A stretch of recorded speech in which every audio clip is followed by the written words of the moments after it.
Hello, everyone. You've been asking for this for quite a while. Here is an anti-character guide for you, anti-Fahkumram. Just releasing last week, I'm here to tell you what I know on how to beat this character. I'm going to try keeping it fairly short and concise. I might have done a bad job on that. But anyway, I want to tell you everything that I know about the character, everything I know how to beat him, his general game plan, how you need to play around him, what his strengths, his weaknesses are, and all of that good stuff. So, I want to start out this video, and I promise this is going to make more sense with my segue, talking about how I feel about Fahkumram. And one of the main reasons I'm doing this, even though it's kind of outside the scope of this video, is because a lot of you have been asking me, and my opinion on Fahkumram is different than pretty much anyone else's. I do not like him. I think he is, besides Eddie, the worstly designed DLC character. I don't find him fun to play. I find him horrid to play against. I think he's boring. I think he's poorly designed. I think that his gimmick in particular is very bland and generic. And I think that he's simply the least interesting of all of the DLC characters. I think he's not as badly designed as Eddie mainly because Eddie was a direct slap in the face to people that played Eddie in previous games, and that was intentional. They said as much in the Tekken talk that they wanted to change him from how he was before to just being a mix-up aggression character. But besides that factor, I think that Fahkumram is one of the most uninspired, boring, generic characters in the game in general, and he's definitely the worst designed DLC character. And one of the reasons for that is because of how his gimmick works, and that's the first thing I want to talk about here. Fahkumram's gimmick up here is the Garuda Force, and this is going to be something that Fahkumram is going to focus on to be able to mix you up. A lot of Fahkumram's lows are going to be punishable, like his down 4, for example, is minus 15, but even something like his forward 3 is minus 14 on block. From crouch down 2 also being minus 14 means that Fahkumram is taking risks when doing his lows. He wants to get into the Garuda Force state in order for his lows to be enhanced and for him to have access to his charge attacks, which is going to put him into a stance mix-up. More on that later. That means that a lot of what Fahkumram is going to do is try fishing for these moves, whether it's Heat Engager with up forward 3, a move that's minus 14 on block, or a move like back 1, which is going to give him a guaranteed follow-up forward 1+2. From here, Fahkumram's plan is to mix you up with either the guard crushes or be able to do the house sweep while using his from crouch mix, so he can do from crouch down forward 2. He can hit confirm down 4 or while rising 1-4, and on block here he can while rising 4. Or, sorry, not 4. While rising 2 into a house sweep mix. Oh, Jesus, that doesn't really work the way I intended it to. But that's sort of Fahkumram's game plan, and avoiding Fahkumram being able to hit Heat Engager or any of these moves that put him in Garuda Force is going to limit his ability to mix you up and apply pressure. In a lot of ways, this is a similar way that Asuka works. She wants to knock you down with stuff like down 1+2 and then go into her Naniwa Gusto and then be able to do her powered up moves like up forward 1 or while running 1+2 from there. The difference between Asuka and Fahkumram is that with Asuka, it's more about applying pressure, increasing her punishes, and giving her more plus on block tools to be able to utilize, whereas with Fahkumram, it's more about giving him more opportunity to be able to mix you up. Now, while those are a bit tough for Fahkumram to utilize because of how punishable they are, that doesn't mean that they're not usable. Forward 3, for example, is a nice advancing low that's +4 on hit, but again, remember, minus 14 on block. Down 4 is going to be a nice fast low at 14. Now, on counter hit is going to give him Oki and a lot more damage. It's 41 damage on counter hit, but as you can see, is minus 4 on block and launch punishable. These moves are going to be things that Fahkumram can use to get you to start trying to crouch and be mindful of them, and that's going to give him the opportunity to do stuff like down forward 3, slide 3, and that's going to give him a guaranteed forward 1+2, which again is going to put him in that state that's going to allow him to be able to utilize his charge moves. So it's very important for you not to get too impatient when you are playing against Fahkumram when he's throwing out these lows. Just like in Muay Thai, Fahkumram is using his lows to try softening you up and opening you up, baiting you into crouching, and then hitting you with some of his more powerful mids, such as the one we just showed, or other mids that he has, like up forward 1 or forward 1+2, just to name a couple of examples. So when you're playing against Fahkumram, don't get too caught up in his lows. Don't let him fake you out by using these and getting you frustrated and then letting him hit you with his big mids. That's what he's looking for. It's fine for you to take a couple of his lows if it means you don't have to deal with the bigger mix-up out of his install state or in heat. Another powerful thing that Fahkumram has to look out for as well is his from crouch mix-up game. Fahkumram has from crouch down forward 1 here. Again, a -14 on block low. That is going to be +4 on hit, which allows him to frame trap with a couple of options, such as his 3. And if you don't jab, down forward 2, which he can hit confirm into 1 afterwards. And at the wall here, gives him, as you can see, full combo, so that's something you have to be mindful of.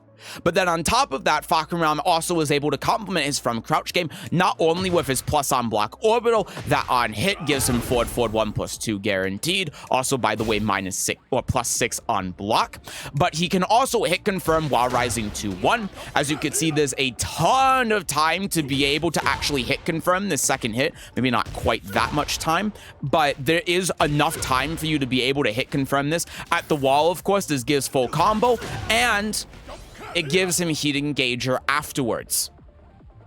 So you have to be very careful of his from crouch game as well. Another strength that Fahkumram has is, of course, his range.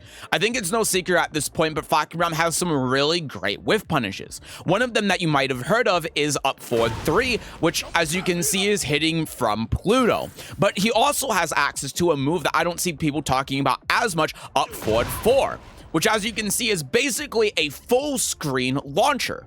This also means that some moves that characters have that would normally be very hard to punish, if not impossible, Fahkumram can punish with ease. Because of this, you have to be really careful whenever you whiff out at this range. Even though Fahkumram doesn't have a ton of options out here, again, if he is in the install state, then he has various options he can use to get in, such as just his generic house sweep from out here. And he also has good ways to be able to whiff punish you, so you have to be extremely mindful of that. This kind of moves into Fahkumram's main strength and weakness in neutral, and that is going to be sidestepping. We're going to start by talking about the weakness first, because we've been talking about a lot of his strengths and things to avoid. So, Fahkumram's big weakness is movement. And I play Lydia. Lydia and Heihachi are characters that are seen as the premier examples in this game of being weak to sidestep, and I couldn't disagree more. The reason why is because both of these characters have very strong options that they can utilize that, even though they might not necessarily be homing, are really good when you delay them or time them right to be able to catch an opponent sidestepping. For example, if I have Fahkumram here set up to sidestep to Lydia's weak side, sidestep right. Yes, it's right, not left. Don't believe the sidestep chart. If I have Fahkumram set to sidestep right here and I just do back 1, you can see it just whiffs. But if I delay it a little bit, then you can see how it can realign. This is the same, of course, with forward 2. If I try forward 2 immediately, it whiffs. If I run into it a little bit and I delay it, you can see how it realigns. As long as you're familiar with this kind of system, a lot of the times the characters in this game that are deemed linear aren't actually linear. It just requires a little bit more effort to be able to utilize your moves to catch a sidestepping opponent. In Fahkumram's case, this isn't the case. Sorry, I couldn't figure out a better word there. Fahkumram is very weak to sidestep, and that is for good reason, which we will explain a little bit with some of his strengths, which are important to know. Fahkumram has a really big issue specifically with sidestep right.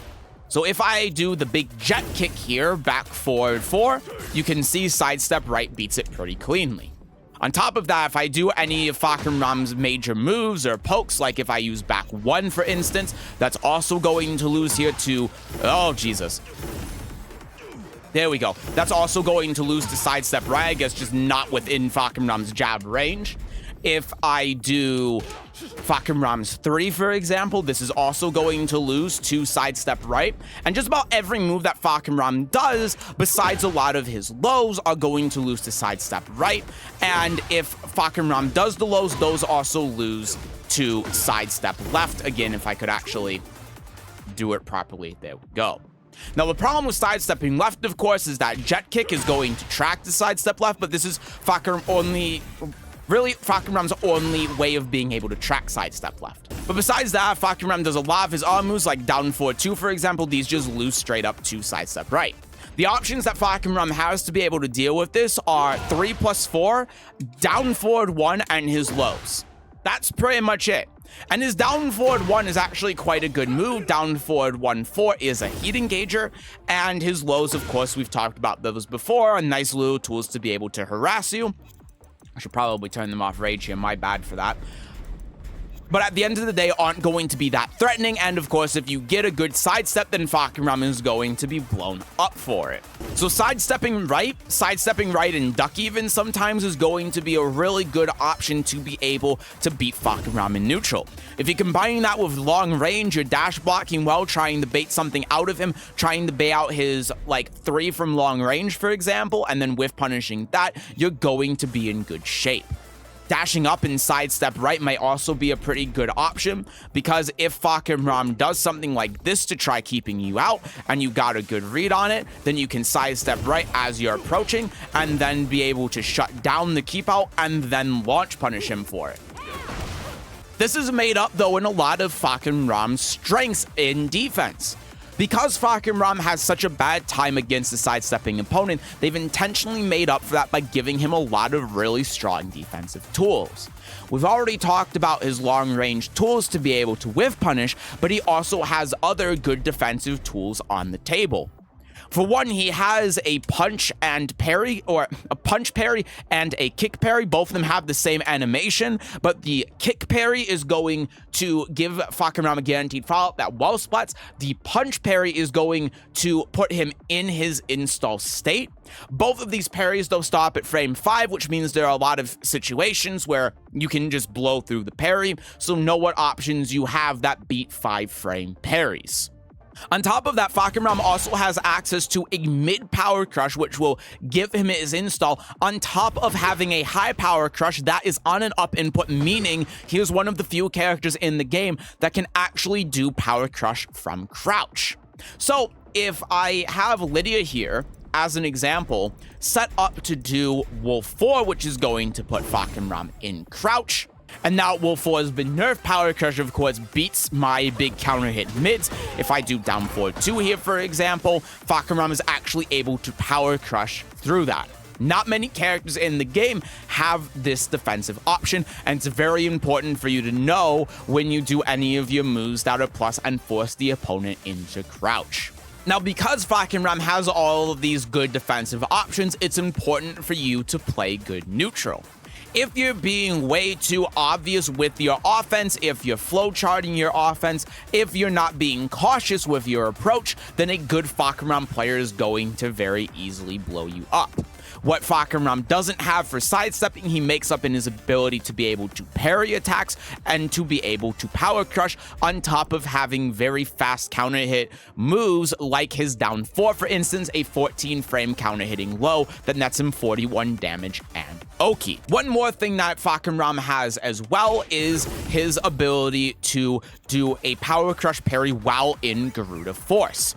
And what this move will do is it will give him a follow-up that will do damage and put him in his mix-up stance. So if Fahkumram is in Garuda Force, or if Fahkumram is in heat, this is another thing that you have to be very wary of that is going to go through both punches and kicks, instead of just one or the other like his generic parries / sabakis do.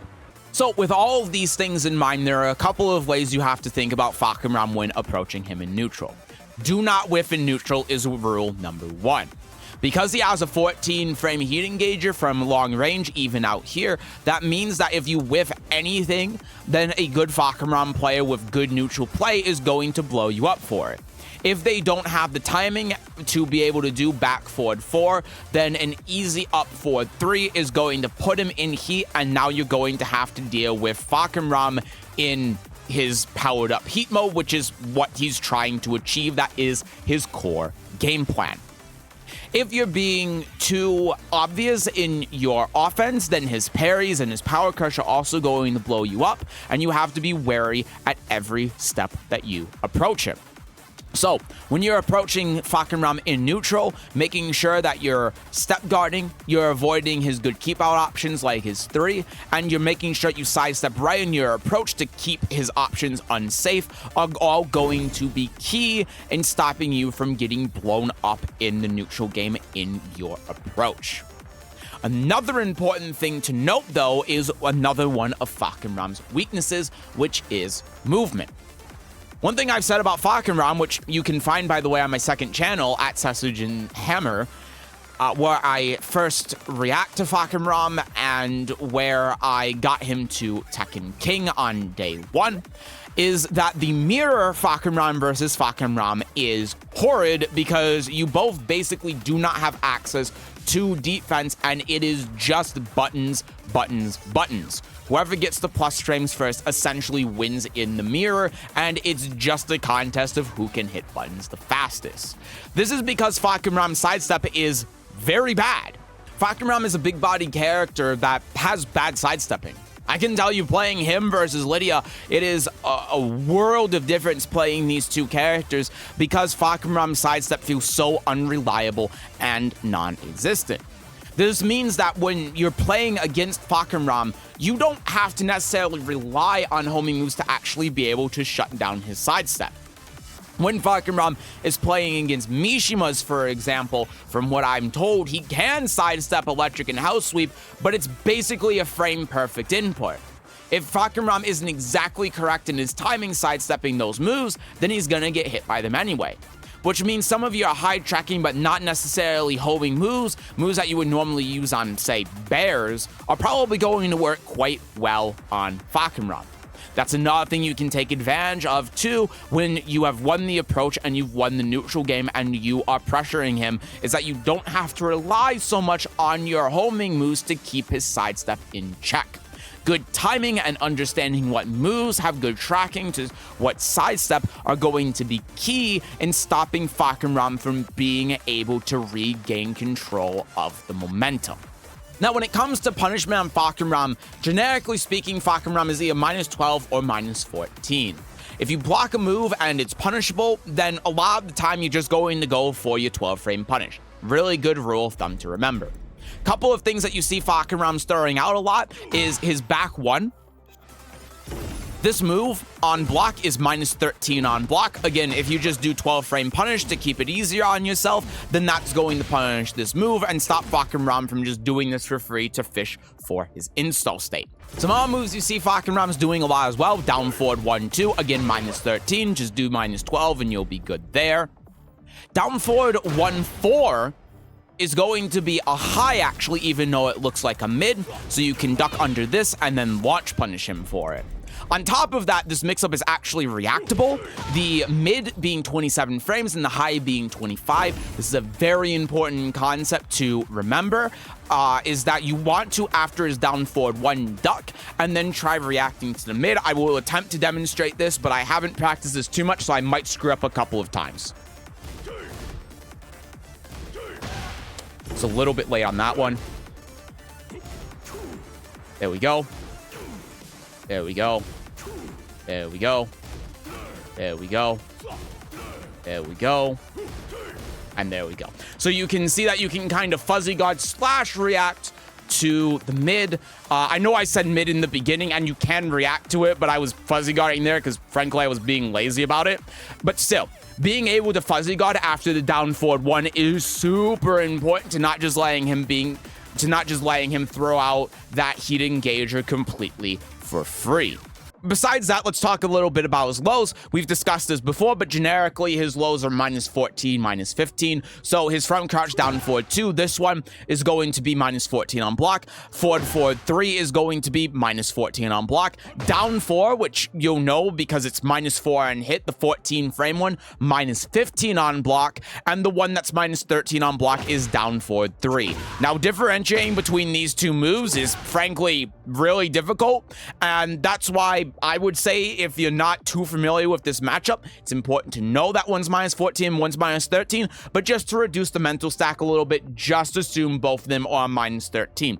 Yes, if you play a character with 14 frame while rising launcher, that you're not going to get as much reward if you block this one, but hey, it's better than doing it and then getting punished at the wall because you saw the animation wrong and then dying for it, in my opinion. And now let's talk about strings. So this is where the -12 part really comes into play. So Fahkumram has quite a few strings, and in these strings, he's going to have the ability to cancel into his charge. So if Fahkumram cancels into the charge here, and we'll talk more about the charge in a minute, then on block, this is going to be safe. Right, in this case, it's -7. With the knee, it's a little bit different, but these are going to be safe. If Fahkumram chooses to do this one, the 4-4, this is going to be +2, but it's going to be a high. Sorry, +3, not +2. Now, one way that you can actually deal with all of these options is just interrupting it if you have the read. If Fahkumram chooses to do the 4-4 here, this is going to trade with a 12 frame, meaning that a 10 or 11 frame move that you have, especially if it's counter hit, for example, that's not counter hit, but whatever, you get the point, is going to be a really good way for you to be able to interrupt this on a read. And so what Fahkumram has to be able to cover if you're going to interrupt these charge attacks is the extensions off of, say, 3-4. These extensions, though, the mids are generically -12 on block. And this is why I say just assume everything's -12, because then it's going to not build as much mental stack for you if you're blocking moves that he does in neutral versus his strings. Now, also one thing to know is that a lot of Fahkumram's moves that does this also have some sort of high extension. So, for example, Fahkumram, of course, has 3-1 off of forward 3-2 as well. He has forward 3-2-4, and he has forward 3-2-1, a mid and high extension. But you also know that if he chooses to do this one, then it is going to be the magic number -12 on block. So this is a very important concept to keep in mind as well. Most of Fahkumram's strings, whether it's off of, say, down forward 1 with down forward 1-4, or down forward 1-2, whether it's 3-4 or 3-1, whether it's 3-1-4 or 3-1-2, or whether it's like down forward 2-1 or it's down forward 2-3, most of these strings are going to have a high and mid component in them. In fact, I don't think that there's a proper string that Fahkumram has that doesn't have a high or a mid.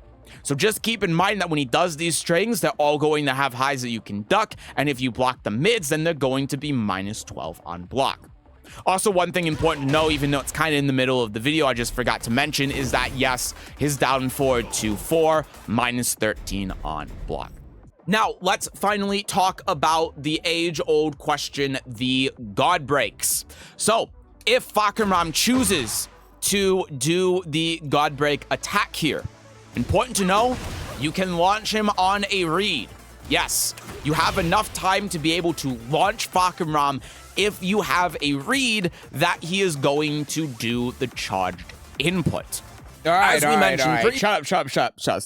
Okay, so I'm editing here, obviously, and I need to clarify real quick why I'm even bringing this whole thing up. Because, yeah, you can just sidestep, and if you try launching him and he does 3-4 slide 4, which I think I'm going to bring up in a second. I can't remember. It's 3. I'm editing this.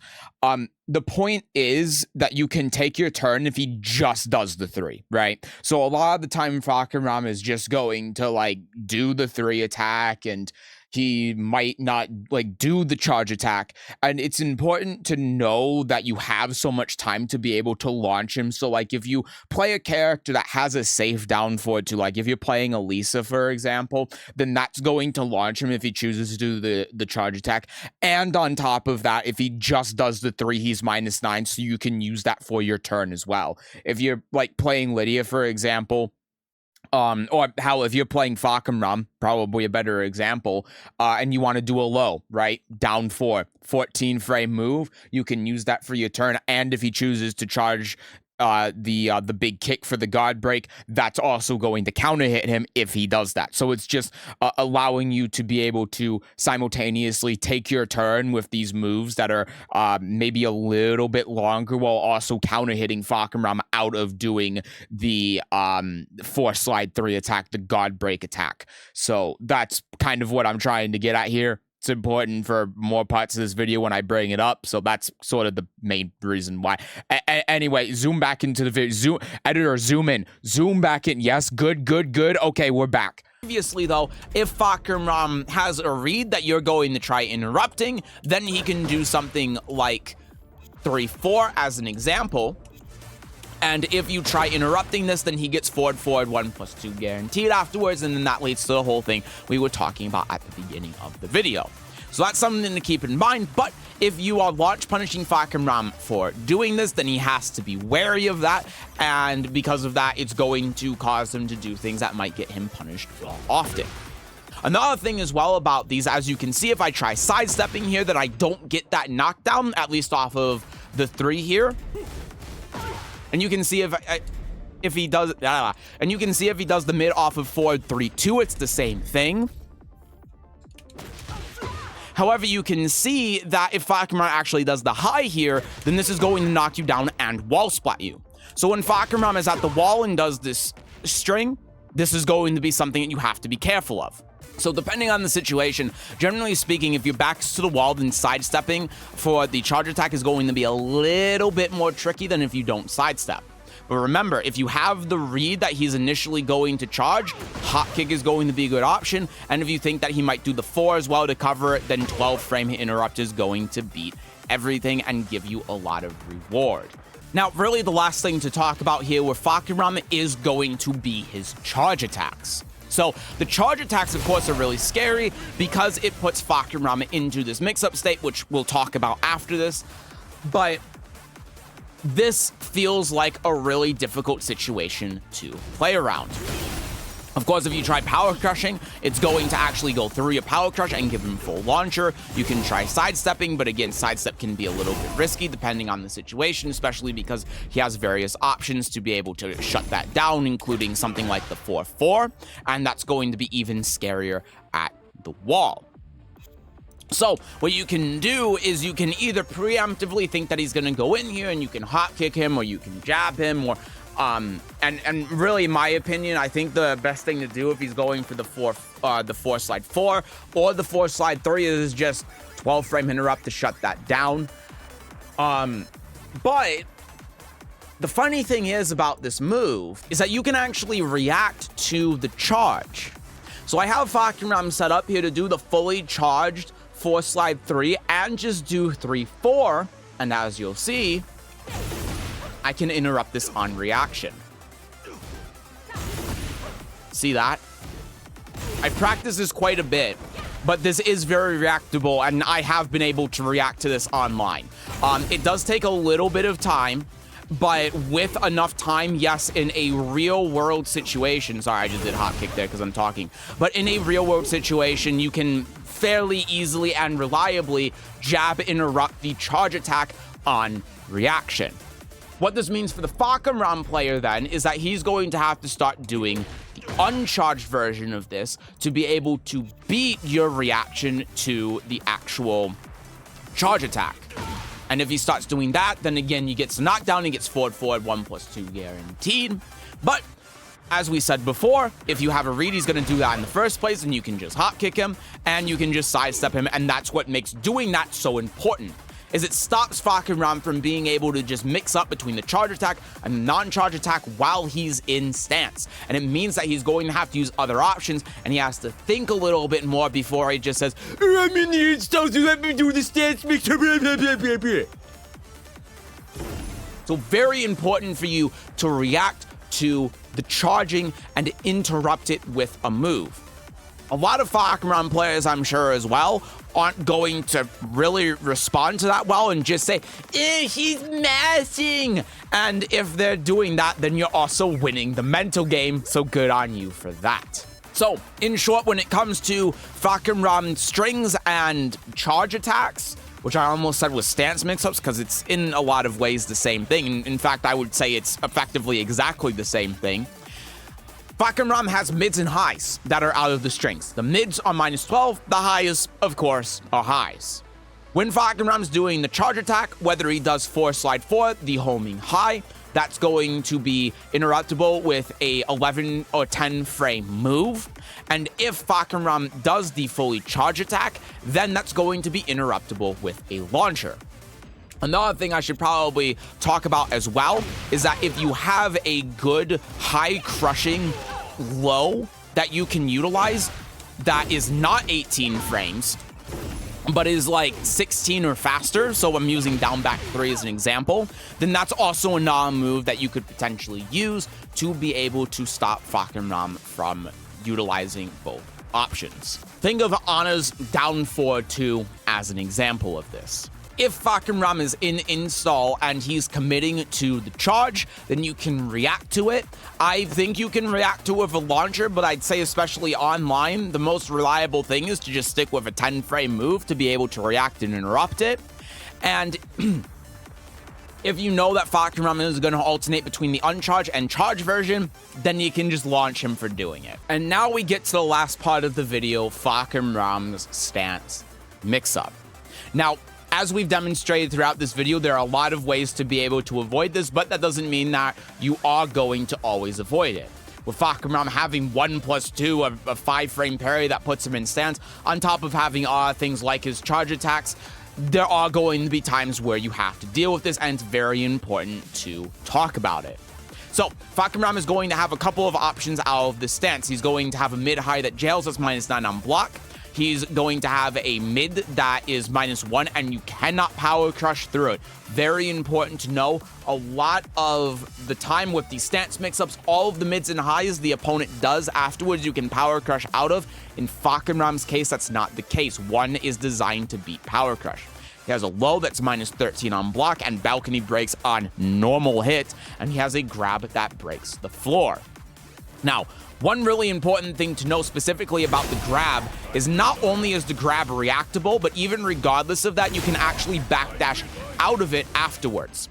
Something that I'm sure is going to be changed in the future patch, because there's no way in hell that this is intentional, but this is the case. If it gets to a point, though, where it gets patched out, then the grab is reactable. Trust me, I've tested it extensively. It's like Negan's grab in Tekken 7. You can react to it. When it comes to Fahkumram's 1, there's not a whole lot of counterplay to this. The problem is that this is an elbow, so I'm trying to do Lydia's punch parry right now, and she can actually not punish it at all. If you play a character like Jin, where he doesn't care about the rules of the game, then you can parry this, and it's a really good option to parry it. But for a lot of characters, you just straight up have no counterplay. On top of that, you also, of course, can't power crush through this, meaning that Fahkumram just gets to throw us out for free. It's +1, and there is absolutely no risk to him whatsoever. Another move that I imagine, with how the balancing direction of Season 2 has been so far up until Fahkumram's release, is going to get nerfed at some point. As it is right now, though, there's no counterplay to this move at all. But again, if you backdash here, then you're not going to get hit for it. The next mid here is going to be 3-4. This is a mid-high that's -9 on block, jails, and does a lot of chip damage. Between the charge attack and that last hit, you can see it did a grand total of 20 chip damage. It does quite a lot. However, this move, if you know that's coming out, can be power crushed through, and I'm sure that is the intended counterplay. Now, again, if you try backdashing here, then it's really no risk to you because, well, it's a mid-high. And that brings us to our last move of the stance, the 4. Sorry, and this is where everything comes together. This is a low that balcony breaks on normal hit and is only -13 on block. Frankly, this move is absurd. Of course, if you power crush, it's not going to make a difference because, yeah, it essentially has a counter hit property on normal hit. Also does a chunk of damage, as you can see. I took 10 chip initially from the charge attack. You can see that all of the chip I took is deleted, so this is effectively a 47 damage low because, well, unless you're enraged, you're eating the chip damage anyway. So, yeah. This move is really good. It is -13 on hit or on block, and you also might notice some people going around that trying to say that you can fuzzy between this and the 1 because this is 21 frames and the 1 is 18. The problem with that, and the reason why that's not true, is because Fahkumram can delay his attack here, right? So if you're trying to backdash and then fuzzy duck to avoid these options, then you're going to end up getting hit by the mid. Now, if Fahkumram ends up doing that, very important to know, then that, of course, is going to open up Power Crush. So that's something to keep in mind as well. And this means that even though you can backdash out of the grab to get around it, which is much safer than ducking it, the problem is that if you try going for something like, actually, I already have this recorded, Power Crush to beat the 3. I run in here a little bit. And Fahkumram's just going to grab you. And then he's going to be able to combo with a floor break anyway. And that's sort of the main purpose of the grab, is specifically to try countering when Fahkumram does the 3. It's an RPS situation. It's one of the best stance mix-ups in the game. It's obnoxious, and frankly, I think it's terrible character design.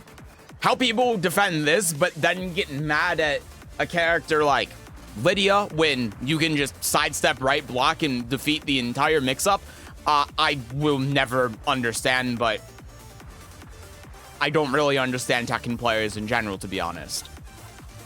So, when Fahkumram does do the mix-up, frankly, there's no counterplay. There's just none. This is just a canned RPS 50-50 situation. It's heavily in Fahkumram's favor. You have no real defensive options whatsoever to be able to deal with it. And in some ways, you can say that's justified because, well, he has to be in the install state to do it. And he's taking a risk when he does the charge attacks, as we said before. In my opinion, it's bad character and bad game design. This is just one of the most horrid, unapologetic, badly designed, terrible stance mix-ups in the entire game.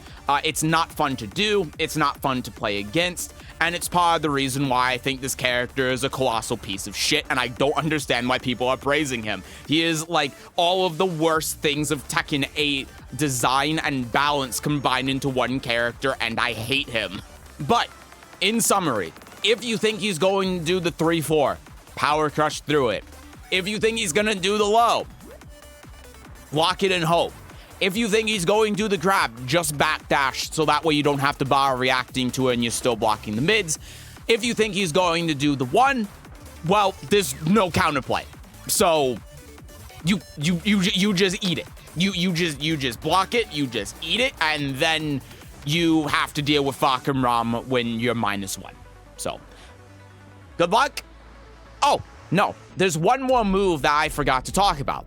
There's one more that I totally forgot to talk about. There's one more move that I forgot to talk about. Yep, I definitely forgot to talk about this move. Yep, my headphones are off, by the way. Just wanna point that out. Yeah, you just react to it.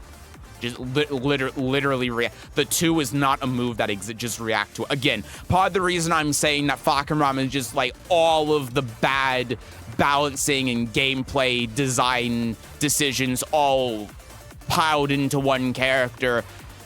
He's a walking reaction test. He's not fun to play against. He's not enjoyable to play against. He's just like all of the bad things about this game fused into one being. And this is why I personally think he's one of the worst designed characters in the entire game. And I really do not understand the praise for him. I don't. I've thought about it. I've tried being open-minded. I think that a lot of the praise for Fahkumram comes from a point of ignorance. A lot of the things that I talked about when it comes to counterplay for Fahkumram for this video, I could also say about just about every other character in the game. You've seen this from my anti-Season 2 videos. Elisa, for example, people complain about Elisa all the time. Down 4 into dual boot, forward 1+2 in the dual boot. For a lot of characters, you can just sidestep right, block the entire mix-up. Whales while running 3 into buck stance, just power crush through all of the mids and highs. Most characters in this game have very clear and concise counterplay to them. The only reason you get blown up by stance mix-up pressure, frankly, because you don't know the matchup. And no, I don't care if you're a pro player, because pro players are guilty of this as well.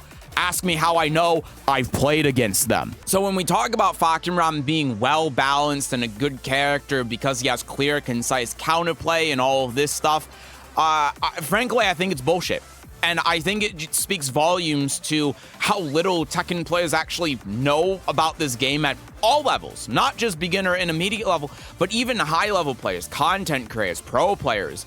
I think that a lot of people are just very disgruntled at this game and can't be bothered to actually lab anything or learn anything, and that's led to this sentiment that Fahkumram is a well-balanced character and he has more counterplay than most characters in the game, when in reality he actually has less.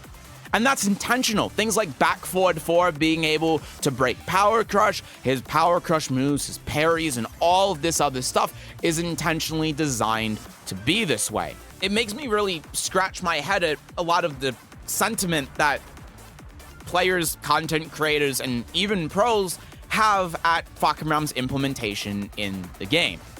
I think that there's a really big thing as well in the Tekken community about groupthink. I think that with the way Tekken players are, and frankly how toxic they are, if you're not repeating the same thing that's the popular opinion that other content creators or pro players are saying, then you get thrown in the mud. Maybe that same thing is going to happen because of this video of what I'm saying about Fahkumram, but I'm not like that. I say what I think. I say my opinion. I've said that Season 2 is better than Season 1, even though it goes against what a lot of people say. I said Lydia was top 10 in Season 1 when all of the pros were saying she was bottom 5.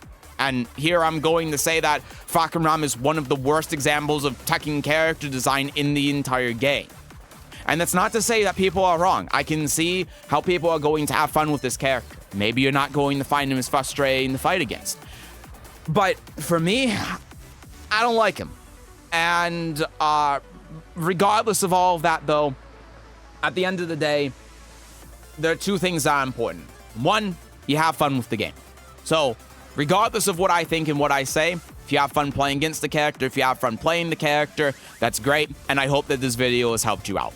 And I can't remember now if I said that there are two important things or not, but whatever. I'm not going to hop on the point anymore because I'm sure that you're sick of hearing my piece on it.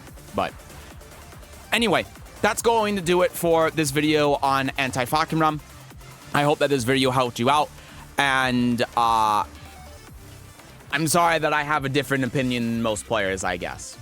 Also, gotta give a big thank you to the channel members. If it wasn't for you guys, it would make doing these videos pretty much impossible for me. Thank you all for supporting the channel. Lisetto, Debauch Prism, Alaner, Tapion, Pre-Tekken, and Devil GTO. Thank you all very much for being channel members. You guys make these videos possible. And thank you all very much for watching until the end. That also helps the channel out a great deal. In fact, it's the best thing that you can do to help out the channel. And if you want to help out a little bit more, I would appreciate dropping like, especially if this helped you. And if you want to see more character guides, anti-character guides, and stuff like that, please feel free to subscribe and leave a comment on what you would like to see next.